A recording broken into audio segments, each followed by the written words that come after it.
proprio Mauro Vecchio. Passo ora a presentare Alex Bantini, presidente di Ambi Veneto. Ecco il tema che abbiamo introdotto, parliamo di bonifica nel tempo del cambiamento climatico. Che cosa ci dice in proposito? Mi alzo anch'io, mi vedete o posso stare qui? Buongiorno a tutti, grazie, intanto un saluto al presidente, il direttore, il presidente Fabrizio, non lo chiamo Mertin perché mi sembra di capire che ce ne sono molti in sala, forse sono meno Fabrizio che Mertin. Ringrazio e saluto anche tutte le autorità civili e rappresentanti della politica della regione presenti e delle amministrazioni locali. 100 anni non sono un traguardo da poco.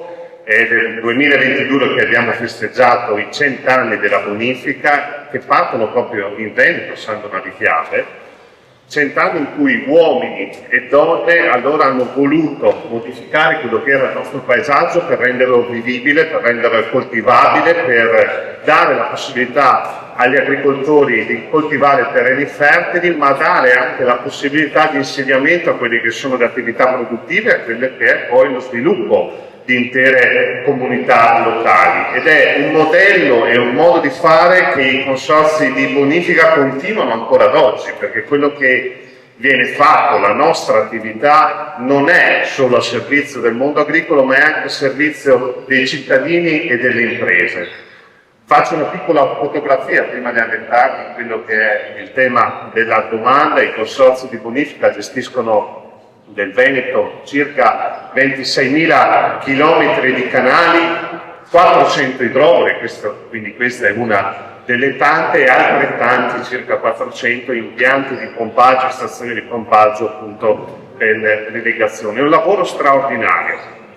Il modello dei consorzi di bonifica del Veneto è un modello efficiente che ha saputo dare delle risposte effettive e continua a darle tutt'oggi. Negli ultimi 10 anni siamo riusciti a intercettare finanziamenti per circa 400 milioni per quanto riguarda appunto tutta quella che è la parte di irrigazione ed altri 100 per quella che è la sicurezza idrogeologica. Parliamo di $500 miliardi di risorse che siamo riusciti a mettere a terra sul nostro territorio per rendere costantemente resiliente le nostre campagne e costantemente sicure quelle che sono le nostre città e i nostri comuni. Sono risorse importanti, però ahimè non sono sufficienti. Oggi ci troviamo a fronteggiare una sfida, chiamiamola pure ormai emergenza, che è quella del cambiamento climatico, che ci mette a dura prova quella che è la nostra rete, ormai pensata appunto anche 100 anni fa, e quindi dobbiamo fare investimenti importanti.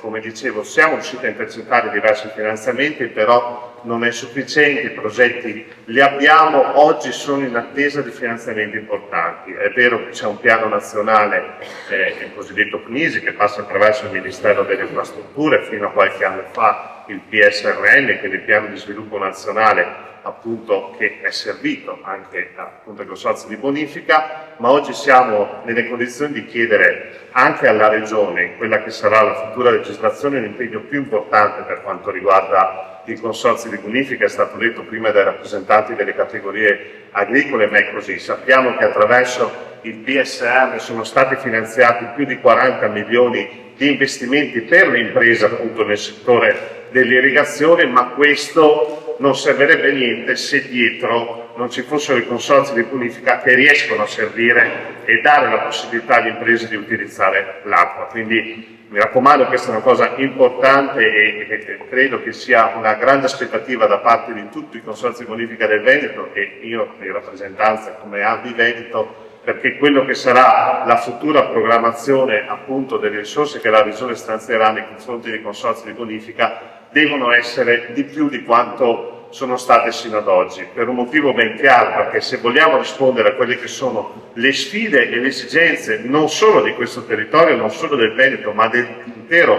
sistema paese, dobbiamo andare sicuramente verso questa direzione.